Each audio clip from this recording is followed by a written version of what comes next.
जी अस्सलाम वालेकुम। आज मैं शायर हैं मुनव्वर राना, उनकी बहुत ही खूबसूरत गज़ल मुझे अच्छी लगी तो मैंने सोचा आपसे भी शेयर करूं, वो पेश करने जा रहा हूं। उसके अल्फाज कुछ ऐसे हैं, कहता है, लिखते हैं, इश्क है तो इश्क का इजहार होना चाहिए। इश्क है तो इश्क का इजहार होना चाहिए।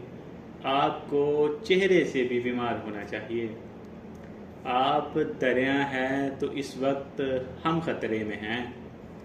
आप दरिया हैं तो इस वक्त हम खतरे में हैं। आप कश्ती है तो हमको पार होना चाहिए।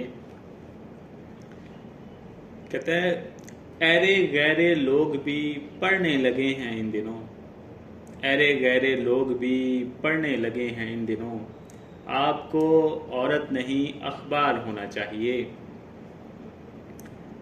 जिंदगी तू कब तक दर दर फिराएगी हमें। ऐ जिंदगी तू कब तक दर दर फिराएगी हमें। टूटा फूटा ही सही घर बार होना चाहिए।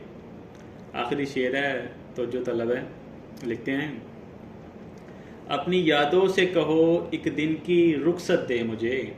अपनी यादों से कहो एक दिन की रुखसत दे मुझे, कि इश्क के हिस्से में भी इतबार होना चाहिए। इश्क है तो इश्क का इजहार होना चाहिए। शुक्रिया।